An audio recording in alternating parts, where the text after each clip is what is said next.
ভোরে রামপুরায় অটোরিকশা গ্যারেজে লাগা আগুন 1 ঘন্টা পর নিয়ন্ত্রণে এসেছে। আগুন নিয়ন্ত্রণে কাজ করে ফায়ার সার্ভিসের 8টি ইউনিট। আগুনে পুড়ে গেছে গ্যারেজে থাকা 30টি সিএনজি অটোরিকশা ও পাশের দোকান। তবে এই ঘটনায় কেউ হতাহত হননি। আগুন লাগার কারণ সম্পর্কে তাৎক্ষণিকভাবে জানাতে পারেনি ফায়ার সার্ভিস। এদিকে এলাকাবাসীর অভিযোগ, ফায়ার সার্ভিসকে খবর দিলেও পৌঁছাতে দেরি করে তারা। তবে তথ্য পাওয়ার 10 মিনিটের মধ্যে ঘটনাস্থলে আসার দাবি ফায়ার সার্ভিসের।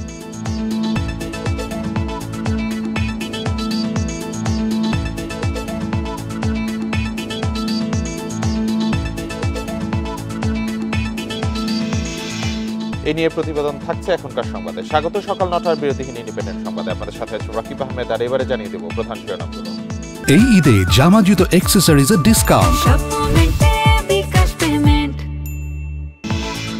নির্বাচন কমিশনকে বিতর্কিত ধ্বংস করেছে স্বৈরাচার, বললেন তারেক রহমান। সংস্কারের পাশাপাশি জনস্বার্থ নিয়েও কথা বলার আহ্বান।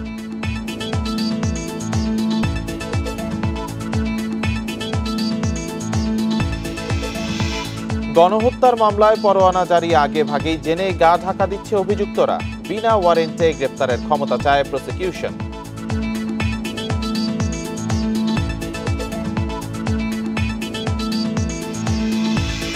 চট্টগ্রামে লুট হওয়া অস্ত্র বেচাকেনায় জড়িত চক্রের সন্ধান।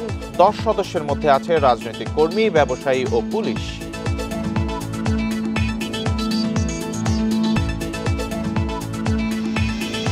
প্রধান শিরোনামগুলো শুনছিলেন, সংবাদে এছাড়াও যা থাকছে। মুদ্রণ শেষেও সরবরাহ হয়নি 40 লাখ পাঠ্য বই। এনসিটিবির উদ্যোগে আমদানির 1,500 টন কাগজ অব্যবহৃত।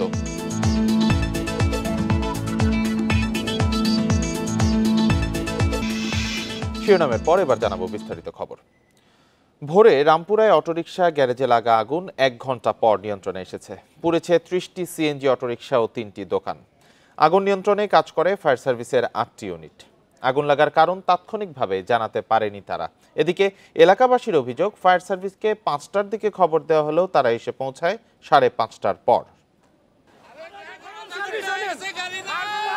ফজরের নামাজের পর এমন ভয়াবহ আগুন দেখতে পান এলাকাবাসী। রাজধানীর রামপুরায় ফার্নিচারের দোকান ও সিএনজি অটোরিকশার গ্যারেজে ছড়িয়ে পড়ে আগুন। আগুন লাগা গ্যারেজের পাশেই 3তলা একটি ভবনে মোটরসাইকেলের শোরুম সহ নানা ব্যবসা প্রতিষ্ঠান।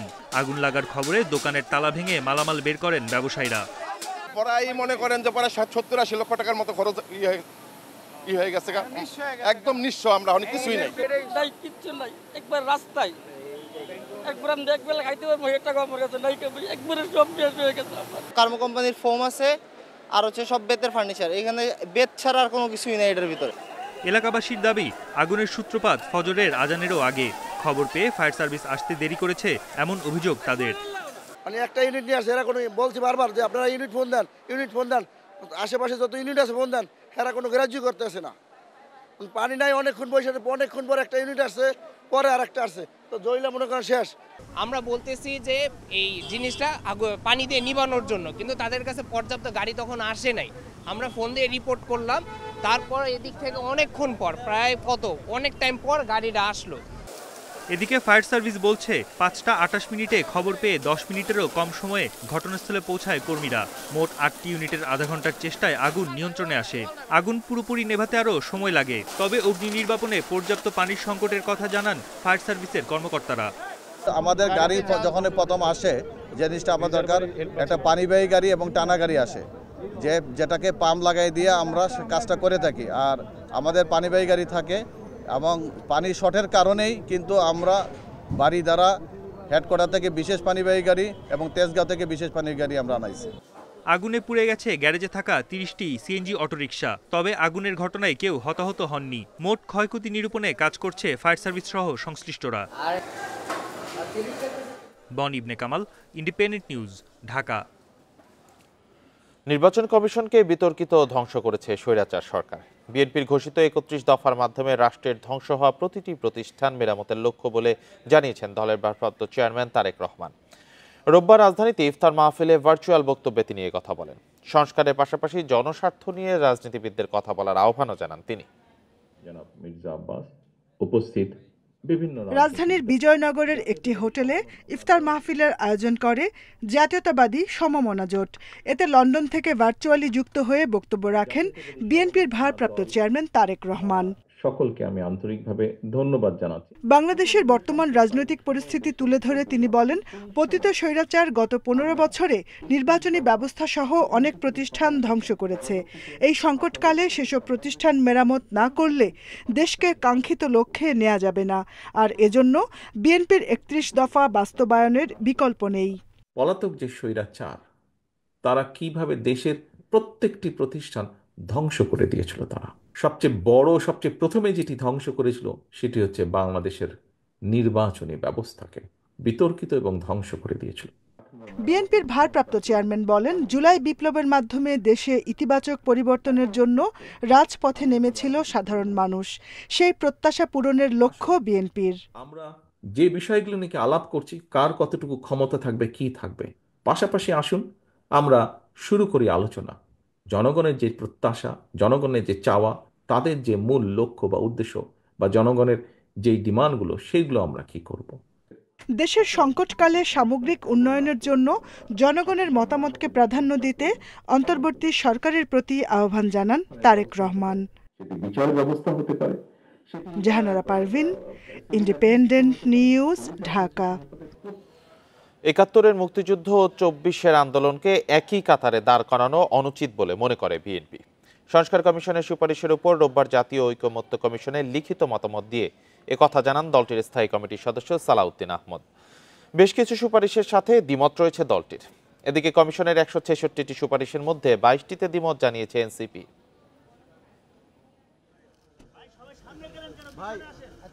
রোববার দুপুরে জাতীয় ঐকমত্য কমিশনের কাছে লিখিতভাবে মতামত জমা দেয় বিএনপি।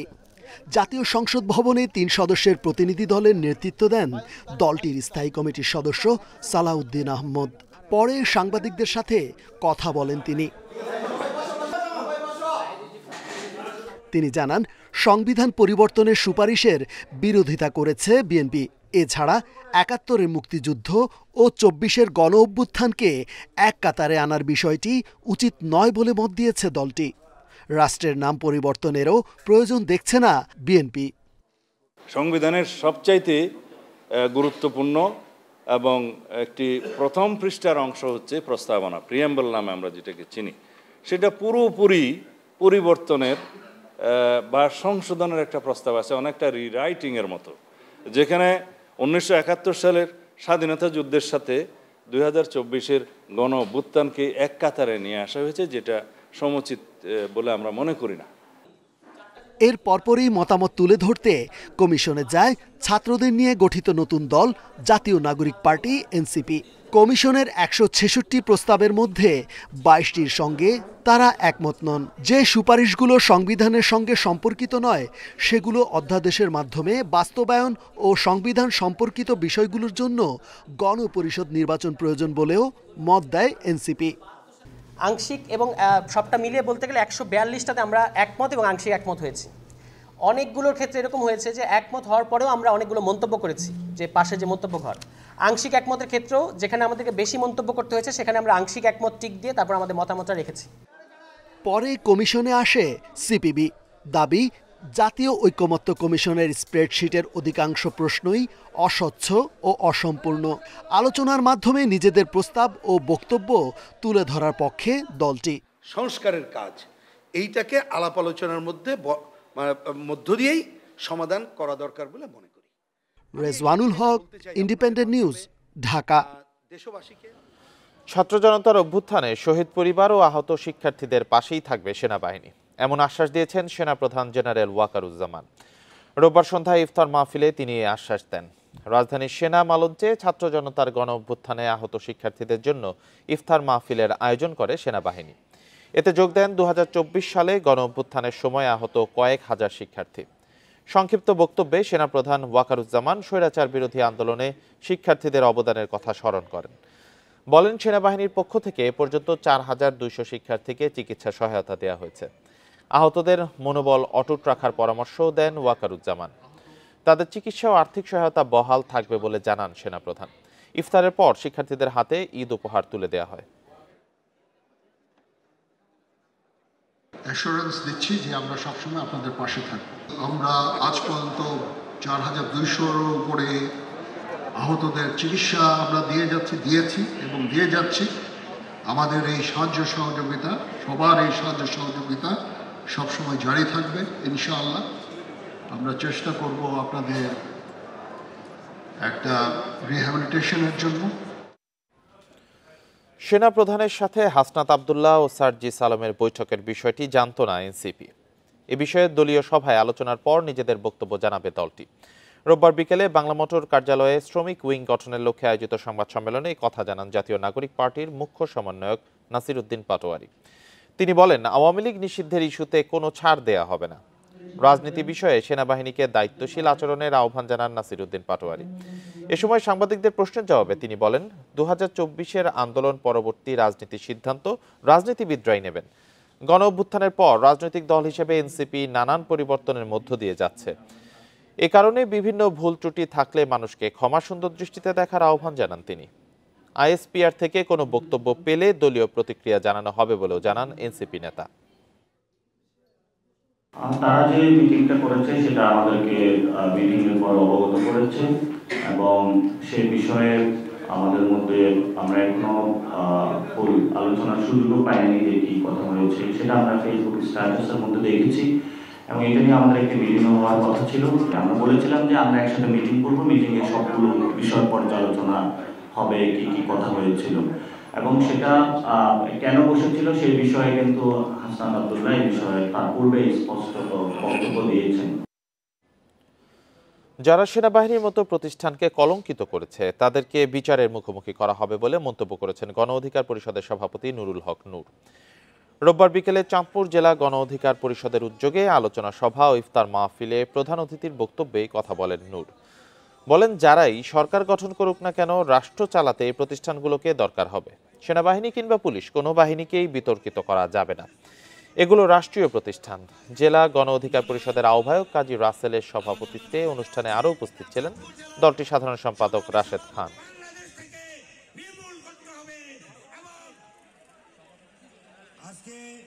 আমরা যারাই সরকার গঠন করি, রাষ্ট্র চালাই, রাষ্ট্র চালাতে এই প্রতিষ্ঠানগুলোকে আমাদের লাগবে। যারা এই প্রতিষ্ঠানকে কলঙ্কিত করেছে তাদেরকে বিচারের মুখোমুখি করা হবে, তাদের বিচার নিশ্চিতের জন্য আমরা আওয়াজ তুলব, কিন্তু প্রতিষ্ঠানগুলোর সম্মান রক্ষা করাও কিন্তু আমাদের দায়িত্ব। চট্টগ্রামে অবৈধ অস্ত্রের কারবারে জড়িত একটি চক্রের সন্ধান পেয়েছে পুলিশ। 10 সদস্যের এই চক্রে আছে রাজনৈতিক কর্মী, ব্যবসায়ী আর পুলিশ সদস্য। তারা মিলেমিশে দেশ বিদেশের অবৈধ অস্ত্র সংগ্রহ ও বিক্রির পাশাপাশি গত আগস্টে ছাত্র জনতার অভ্যুত্থানের সময় থানা থেকে লুট হওয়া অস্ত্রের কারবারও করছে। সম্প্রতি এক পুলিশ কনস্টেবল সহ 6 জনকে গ্রেপ্তারের পর চক্রটির ব্যাপারে নিশ্চিত হয় আইনশৃঙ্খলা রক্ষা বাহিনী। গত 3 মার্চ চট্টগ্রামের সাতকানিয়ায় গণপিটুনিতে নিহত হয় জামাতের 2 কর্মী। এ সময় নিহত এক জামাত কর্মীর ব্যবহৃত একটি পিস্তল উদ্ধার করা হয়। পুলিশ জানায়, উদ্ধার হওয়া ব্রাজিলিয়ান টরাস পিস্তলটি 5 আগস্ট চট্টগ্রামের কোতোয়ালি থানা থেকে লুট হয়। পুলিশ এই অস্ত্র লুটের বিষয়টি তদন্ত করতে গিয়ে সন্ধান পায় অন্তত 10 জনের অস্ত্র চোরাচালান চক্রের। এই চক্রের কাছে আছে সম্প্রতি থানা থেকে লুট হওয়া কিছু অস্ত্র। পরে তারা 2টি অস্ত্র মোট 10 লাখ টাকা দামে বিক্রি করে জামাতের এক নেতা ও ব্যবসায়ীর কাছে। এই অবৈধ অস্ত্র কারবারে জড়িত 7 সদস্যের ব্যাপারে নিশ্চিত হওয়ার পর পুলিশ গ্রেফতার করে 6 জনকে, যাদের 2 জন অস্ত্র চোরাচালানের সঙ্গে সম্পৃক্ততার কথা স্বীকার করে আদালতে জবানবন্দি দিয়েছেন। এই অস্ত্র উদ্ধার করতে গিয়ে যেটা বুঝতে পারছি সেটা হচ্ছে এরা সবাই একটা চক্রের সাথে জড়িত। এটা একটা সংঘবদ্ধ চক্র। এরা এই অঞ্চলটাতে অস্ত্র সাপ্লাই দিয়ে বিক্রি করে আর কি, বিভিন্ন টাকার বিনিময়ে বিক্রি করে। এই অস্ত্রগুলো দিয়ে বিভিন্ন মানুষের সাথে অপরাধজনক বিষয় যেগুলো সেগুলো ঘটায় থাকে। পুলিশ জানায়, চট্টগ্রাম নগরীর পতেঙ্গা এলাকা থেকে উদ্ধার হওয়া টরাস অস্ত্রটি লোহাগাড়া থানা থেকে লুট হয়। সেটি 7 থেকে 10 হাত বদল হয়ে পতেঙ্গার ব্যবসায়ীর কাছে বিক্রি করা হয়। এসব অস্ত্র নানা অপরাধে ব্যবহার হচ্ছে। তবে আইনশৃঙ্খলা বাহিনীর দাবি, তারা লুণ্ঠিত অস্ত্র উদ্ধারে সক্রিয়। লুট হওয়া অস্ত্র কিংবা অন্যান্য অস্ত্র এই ধরনের ভাগ করা আসলে কোনো ক্রিমিনাল নেই। যারা ক্রিমিনাল তারাই এগুলো করছে। আমাদের নজরদারি সবার উপরেই আছে এবং আমরা আমাদের সর্বোচ্চ চেষ্টা করছি এই অস্ত্রগুলো পুনরুদ্ধার করার জন্য এবং সমাজে যে কোনো ধরনের অস্ত্র থাকলেই সেটা আমরা অ্যারেস্ট করার জন্য চেষ্টা করছি। চট্টগ্রামে 5 আগস্ট বিভিন্ন থানা থেকে মোট 813টি অস্ত্র ও 44,000-এর বেশি গুলি লুট হয়। আর প্রায় 8 মাসেরও বেশি সময় পার হলেও উদ্ধার হয়নি 1.5 শতাধিক অস্ত্র। আলমগীর সবুজ, ইন্ডিপেন্ডেন্ট নিউজ, চট্টগ্রাম। জাতীয় পার্টির চেয়ারম্যান গোলাম মোহাম্মদ কাদের ও তার স্ত্রী শেরিফা কাদেরের ব্যাংক হিসাব জব্দ করেছে জাতীয় রাজস্ব বোর্ড এনবিআর। রোববার এনবিআরের কেন্দ্রীয় গোয়েন্দা সেল সিআইসি ব্যাংক ও আর্থিক প্রতিষ্ঠানগুলোকে এই নির্দেশ পাঠায়। এছাড়া সিআইসি আগামী 15 দিনের মধ্যে জিএম কাদের, তার স্ত্রী মেয়ে ইশরাত জাহান কাদের এবং জামাতা মাহফুজ আহমেদের ব্যাংক হিসাব সম্পর্কিত সমস্ত তথ্য চেয়েছে। এর আগে 20 মার্চ দলীয় পদ ও প্রার্থিতার জন্য ঘুষ গ্রহণের মাধ্যমে অর্থ আত্মসাৎ ও পাচারের অভিযোগে জিএম কাদেরের বিরুদ্ধে তদন্ত শুরু করে দুর্নীতি দমন কমিশন দুদক। জিএম কাদের আওয়ামী লীগ সরকারের সময় বিরোধী দলীয় নেতা ছিলেন এবং 2009 থেকে 2013 সাল আওয়ামী লীগ নেতৃত্বাধীন সরকারের বাণিজ্য মন্ত্রীর দায়িত্ব পালন করেন।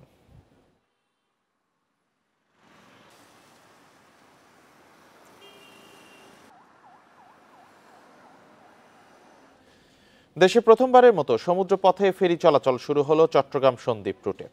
সকাল 8:30টার দিকে কার্যক্রমের আনুষ্ঠানিক উদ্বোধন করেন নৌ পরিবহন মন্ত্রণালয়ের উপদেষ্টা এম সাখাওয়াত হোসেন। এছাড়া ভার্চুয়ালি যুক্ত হয়ে বক্তব্য দেওয়ার কথা রয়েছে প্রধান উপদেষ্টা অধ্যাপক মোহাম্মদ ইউনূসের। এর আগে বুধবার বিআইডব্লিউটি এর ফেরি কপোতাক্ষের মাধ্যমে এ রুটে ফেরি সার্ভিসের পরীক্ষামূলক যাত্রা সম্পন্ন হয়। আপাতত একটি ফেরি দিনে 2 বার রুটটিতে চলাচল করবে। ফেরি চালু করতে 2 প্রান্তের নতুন সড়ক, পার্কিং ও ফেরিঘাট নির্মাণ করা হয়েছে। এর মাধ্যমে 4 লাখ মানুষের দ্বীপ উপজেলা সন্দ্বীপের দীর্ঘদিনের অপেক্ষার অবসান হলো। বাস, ট্রাক সহ সব ধরনের যানবাহন সরাসরি দ্বীপে পৌঁছার সুযোগ সৃষ্টি হওয়ায় সন্দ্বীপবাসীর জীবনযাত্রার মান ও অর্থনৈতিক সক্ষমতা বাড়বে বলে আশা স্থানীয়দের।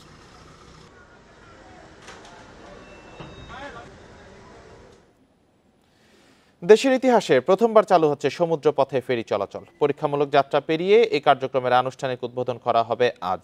আরো জানাতে চট্টগ্রাম থেকে যুক্ত হয়েছেন সহকর্মী আহসান রিটন। রিটন, প্রথমবার দেশের ইতিহাসে সমুদ্রপথে ফেরি চলাচল নিয়ে কি প্রতিক্রিয়া পাওয়া যাচ্ছে, আর আনুষ্ঠানিক উদ্বোধন কখন হতে পারে, কোন কোন উপদেষ্টারা থাকছেন?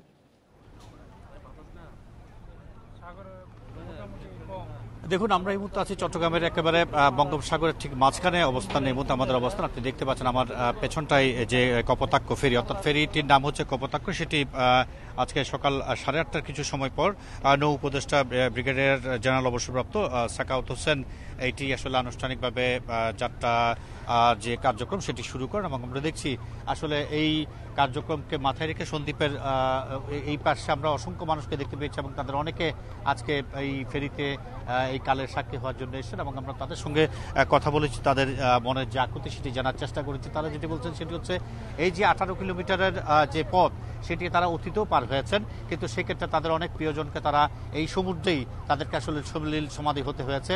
অনেক প্রসূতি মাকে এই সমুদ্রেই মারা যেতে হয়েছে, অনেক অসুস্থ মানুষকে মারা যেতে হয়েছে, অনেক বিদেশ যাত্রী তারা আসলে এই সমুদ্রের মাঝখানেই তাদের বিদেশ যাওয়ার যে স্বপ্ন সেটি আসলে ভেঙে গেছে, অর্থাৎ চুরমার হয়ে গেছে। আর সেই জায়গা থেকে তারা মনে করছেন যে তারা দীর্ঘকাল ধরে একটি নিরাপদ পথ যে তারা খুঁজছিলেন সেটি আসলে আজকে তারা পেয়েছেন এবং তারা মনে করছেন যদি সৃষ্টিকর্তা তাদের উপর সহায় থাকে তাহলে এই যে ফেরি এটি আসলে বছরের প্রতিদিনই চলাচল করবে এবং সেক্ষেত্রে তাদের দীর্ঘকালের যে কষ্ট সেটি অনেকটা লাঘব হবে। আমরা জানি যে সকাল 8:30টার কিছু সময় পরে এটি আনুষ্ঠানিকভাবে যাত্রা শুরু করেছে এবং ফেরিটি যখন সন্দ্বীপের গুপ্তছড়া এলাকায় গিয়ে পৌঁছাবে তখন সেখানকার যে সন্দ্বীপ উপজেলা প্রাঙ্গণ রয়েছে সেখানে আনুষ্ঠানিক একটি সভা হবে এবং সে সবার মধ্যে দিয়ে এটি আসলে এই বিষয়ে বক্তব্য দেওয়া হবে। পাশাপাশি এটির আজকে এই যে কার্যক্রম সেটির সঙ্গে প্রধান উপদেষ্টা প্রফেসর ডক্টর ইউনূস তিনিও আসলে ভার্চুয়ালি এই যে মতবিনিময় সভা সেখানে যোগ দেওয়ার কথা রয়েছে। তা আমরা দেখছি আসলে মানুষের অসম্ভব রকমের ভালো লাগার যে দৃশ্য। আপনি জানেন যে আজকে থেকে 1 সপ্তাহ পরে ঈদুল ফিতর শুরু হবে। আমরা দেখেছি আসলে মানুষের মধ্যে ঈদুল ফিতরের যে আনন্দ সেই রকম আনন্দ এই সন্দ্বীপবাসীর মধ্যে দেখেছি। তারা মনে করছেন যে তাদের অনেক পূর্বপুরুষ যারা সমুদ্রেই তাদের সলিল সমাধি হয়েছে সেরকম কোনো অপ্রীতিকর ঘটনা, সেরকম অনাকাঙ্ক্ষিত কোনো ঘটনার তাদেরকে আর মুখোমুখি হতে হবে না এবং তার চূড়ান্ত যে রূপ সেটি দেওয়ার জন্য তারা এখন সন্দ্বীপের পথে রওনা হয়েছেন। আমরা দেখছি এখানে আসলে সন্দ্বীপের নানা পেশার মানুষজন এখানে এই ফেরিতে এখন অবস্থান করছেন, পাশাপাশি আইনশৃঙ্খলা বাহিনীর সদস্যরাও আছেন এবং যে কোনো রকমের অপ্রীতিকর ঘটনা এড়ানোর জন্য তারা আসলে সব ব্যবস্থাই ফেরিতে রেখেছেন। তো আপাতত ফেরিটি সেখানে যাচ্ছে এবং সমুদ্রের যে তর্জন গর্জন অর্থাৎ সমুদ্রের যে ঢেউ এবং রোলিং সেটি যদি ঠিকঠাক থাকে তাহলে হয়তো প্রতিদিন দিনে দুবার এই ফেরিটি যাতায়াত করবে এমন একটি খবর আমাদের কাছে আছে। তো আমরা দেখি যে লোকজন এখানকার যারা দ্বীপের যারা বাসিন্দা রয়েছে তারা সেই মাহেন্দ্রক্ষণের অপেক্ষায় আছে, যেটি সন্দ্বীপের যে উপজেলা প্রাঙ্গণ রয়েছে সেখানে গিয়ে আনুষ্ঠানিক যে উদ্বোধন নিয়ে কার্যক্রম হবে তার মধ্য দিয়ে তারা যে কাঙ্ক্ষিত যে দীর্ঘদিনের যা তাদের কষ্ট সেটি লাঘব হবে বলে তারা মনে করছেন। আমরা এটি নিয়ে সবার সাথে কথা বলেছি, কর্তৃপক্ষ বলছে যদি সব ঠিকঠাক থাকে তাহলে তাদের যে সেবা তারা নিরবচ্ছিন্নভাবে দিয়ে যাবেন। এ হচ্ছে চট্টগ্রামের বঙ্গোপসাগরের মাঝখান থেকে আমার কাছে সন্দ্বীপ চট্টগ্রামের যে ফেরি সার্ভিস চালু তার বিষয়ে এখন পর্যন্ত সর্বশেষ। চট্টগ্রাম থেকে জানাচ্ছেন সহকর্মী আহসান রিটন। ছাপানো শেষ, কিন্তু 40 লাখ পাঠ্য বই এখনো সরবরাহ হয়নি। এদিকে এনসিটিবির উদ্যোগে আমদানি করা 1,500 টন কাগজ অব্যবহৃত রয়ে গেছে। এই কাগজ কিনে রাখতে মুদ্রণ ব্যবসায়ীদের অনুরোধ করছে এনসিটিবি, কিন্তু ব্যবসায়ীদের দাবি আগামী বছর কাগজের মান পরিবর্তন হলে গুনতে হবে লোকসান। স্বাভাবিক সময়ে বই ছাপাতে 4 থেকে 5 মাস সময় লাগে, সেজন্য আগস্ট থেকে শুরু হয় ছাপানোর কাজ। কিন্তু গত বছর গণঅভ্যুত্থানের পরে 40 কোটি বই ছাপানোর প্রক্রিয়া শুরু হয় ডিসেম্বরে। তাই জানুয়ারিতে কাগজ সংকট দেখা যায়। এ পরিস্থিতিতে 8000 টন কাগজ আমদানির সিদ্ধান্ত নেয় সরকার। প্রথম ধাপে কাগজ আসে ফেব্রুয়ারির শেষ দিকে, আর 1500 টন আসে মার্চে। অথচ এর মধ্যে বই ছাপানো প্রায় শেষ। কোনো জায়গায় অতিরিক্ত বই চলে গেছে, সেখান থেকে আমাদের কাছে চিঠি আসছে যে আমাদের কাছে অতিরিক্ত বই চলে আসছে। কোনো জায়গায় বই যায় নাই, কিছু ক্ষেত্রে হয়তো 500-1000 বই যায় নাই, কিন্তু যায় নাই সেটাই হলো কথা। সেই না যাওয়ার সংখ্যাটা আমরা নিরূপণ করছি। কিন্তু আমদানি করা কাগজে শুধু বিনামূল্যের বই ছাপানো যাবে, ফলে এই কাগজ বাইরে বিক্রি করা সম্ভব নয়। এদিকে মুদ্রণ ব্যবসায়ীদের বই ছাপানো শেষ, এতে বিপাকে পড়েছে আমদানিকারকরাও। আগামী বছরের জন্য কাগজ কিনতে ব্যবসায়ীদের অনুরোধ জানাচ্ছে এনসিটিবি, কিন্তু সে ঝুঁকি নিতে চাচ্ছেন না ব্যবসায়ীরা।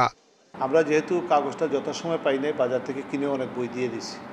এখন আমাদের উপর চাপ প্রয়োগ করা হচ্ছে বাড়তি কাগজটা নেওয়ার জন্য। বাড়তি কাগজের যে দামটা, এটা বাজারে প্রচলিত এখন দামের চাইতে 10 থেকে 15,000 টাকা টন বেশি। আগামী বছরের যে টেন্ডারে যদি কাগজের স্পেসিফিকেশনের চেঞ্জ হয়, ধরা যাক আমরা যদি অফ হোয়াইট কাগজে যাই, তাহলেও যে কাগজটা আমদানি করা হয়েছে সেটা হাই হোয়াইট, এটা আমরা ব্যবহার করার সুযোগ করে দিব। টেন্ডার ডকুমেন্টে আমরা এই ধরনের সুযোগ রাখবো যাতে এটাও ব্যবহার করতে পারে, তাতে তাদের কোনো ভয়ের কিছু নাই।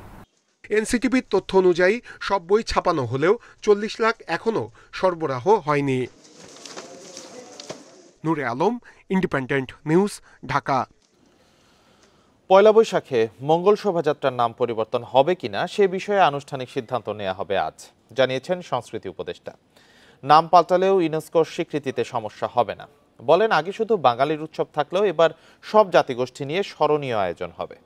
এদিকে ইসলামী মূল্যবোধ সহ বেশ কিছু বিষয় যুক্ত হবে বলে জানান সচিব।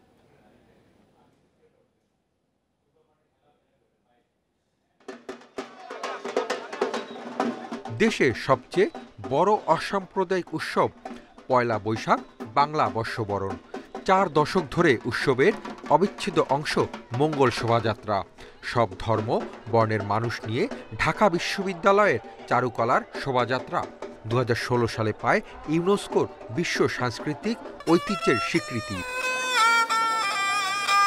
1986 সালে আনন্দ শোভাযাত্রা নামে শুরু হয়ে 1990 সালে পরিচিতি পায় মঙ্গল শোভাযাত্রা নামে।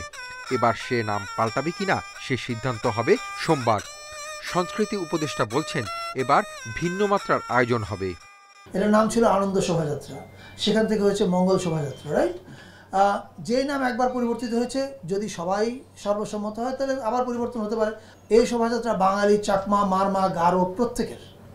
ফলে আমাদেরকে দেখতে হবে যে আমরা এমন একটা নাম যেন না দিই যেটা শুধুমাত্র আমাদেরই হয়, ওরা আর ইনক্লুড হতে না পারে, ওরা যেন ব্র্যাকেটে না পড়ে যায়। এবার বর্ষবরণে ইসলামী মূল্যবোধ সহ বেশ কিছু বিষয় যুক্ত হবে। নিশ্চিত করা হবে সব জাতিগোষ্ঠীর অংশগ্রহণ। ইসলামী সংস্কৃতির কথাও এখানে আলোচনা হয়েছে, যেটা এখানে সংখ্যাগরিষ্ঠ মুসলমান। তো সেই হিসেবে ইসলামী সংস্কৃতির প্রতিফলন কিভাবে আমাদের বিভিন্ন অনুষ্ঠানে করা যায়।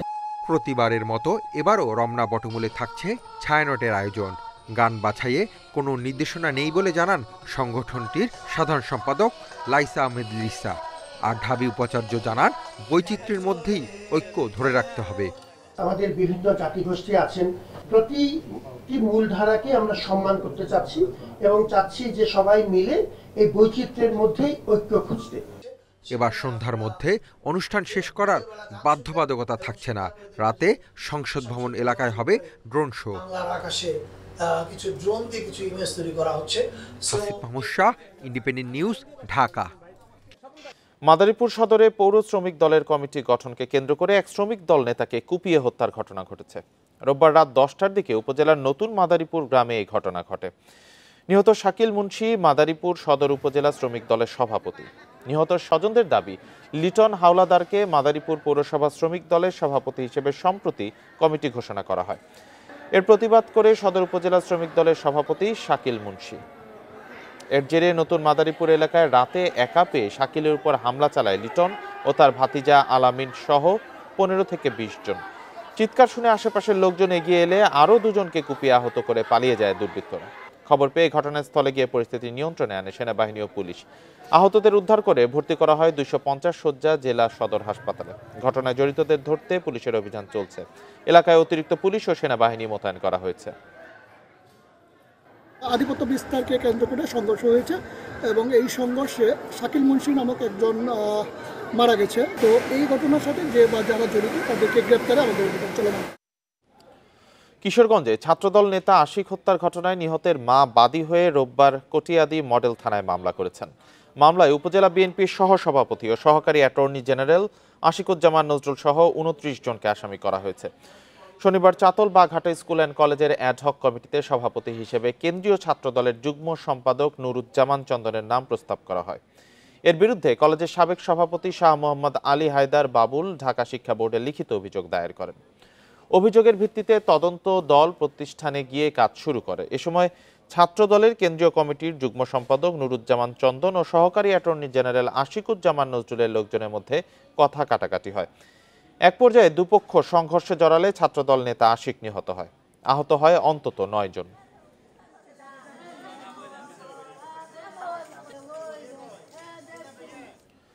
পাবনায় মিলন হোসেন নামে এক যুবকের মরদেহ উদ্ধার করেছে পুলিশ। সন্ধ্যায় পাবনা বিজ্ঞান ও প্রযুক্তি বিশ্ববিদ্যালয়ের নগরবাড়ি সড়ক থেকে মরদেহটি উদ্ধার করা হয়। পুলিশ ও পরিবার জানায়, বিকেলে স্থানীয় মুজাহিদ ক্লাবে ইফতারের জন্য বাড়ি থেকে বের হন মিলন। সন্ধ্যায় পাবনা বিজ্ঞান ও প্রযুক্তি বিশ্ববিদ্যালয়ের সামনের সড়কের তাকে অচেতন অবস্থায় পড়ে থাকতে দেখে পরিবারকে খবর দেয় স্থানীয়রা। পরে পরিবারের লোকজন ঘটনাস্থলে গিয়ে মিলনের মরদেহ পড়ে থাকতে দেখে পুলিশে খবর দেয়। পরিকল্পিতভাবে মিলনকে হত্যা করা হয়েছে বলে অভিযোগ পরিবারের। হত্যা না সড়ক দুর্ঘটনা তদন্ত করে দেখছে পুলিশ।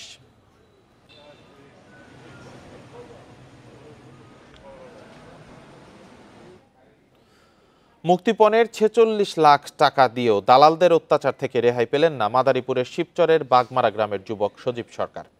বুধবার লিবিয়ার একটি সড়কে সজীব সরকারের মরদেহ ফেলে রেখে যায় দালাল চক্র। স্বজনদের অভিযোগ, শিবচরের শিরখারা গ্রামের দালাল বোরহান ব্যাপারী ইতালি নেয়ার কথা বলে 15 লাখ টাকায় চুক্তি করে সজীবের সাথে। তবে ইতালি যাওয়ার আগেই লিবিয়ায় আরেক দালালের কাছে সজীবকে বিক্রি করে দেয় বোরহান। পরে পরিবারকে ভিডিও কলে রেখে সজীবের উপর নির্যাতন করে দালালরা। এ সময় তারা সজীবের পরিবারের কাছে 2 দফায় 31 লাখ টাকা মুক্তিপণ দাবি করে। সজীবের পরিবার টাকা দিলেও তাকে মুক্তি দেওয়া হয়নি বলে জানায় স্বজনরা। দালালদের নির্যাতনে অসুস্থ হয়ে লিবিয়ার বেসরকারি হাসপাতালে মারা যায় সজীব। পরে তার মরদেহ রাস্তায় ফেলে পালিয়ে যায় দালালরা। সজীবের মরদেহ দ্রুত দেশে ফিরিয়ে আনা ও দালালদের বিচারের দাবি স্বজনদের।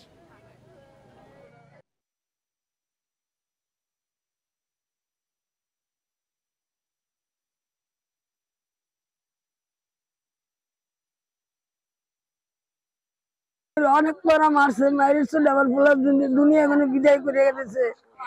আমার বাবা দুনিয়া বিদায় করছে, আবার টাকাও নিয়ে গেছে। এর আমি বিচার চাই বুরহান দালালের বিচার চাই আমি। বুরহান দালাল তাদের অনেক টাকা মুক্তিপণ চেয়ে প্রথমে আদায় করছে, তার পরবর্তীতে আবার মুক্তিপণ চাইছে 25 লক্ষ টাকা। তারপরে এই 25 লক্ষ টাকা আদায় করে তাদের অনেক অত্যাচার করছে। এই কাজটা করছে তাদের বিরুদ্ধে যেন তাদের পরিবার আমাদের কাছে আসে এবং তার পরিবারের কাছ থেকে আমরা একটা নিয়মিত মামলা রুজু করব। আর আইনগত ব্যবস্থা যে সর্বোচ্চ করার দরকার আমরা এটা করব। এই ছিল এখনকার সংবাদে। ধন্যবাদ সবাইকে।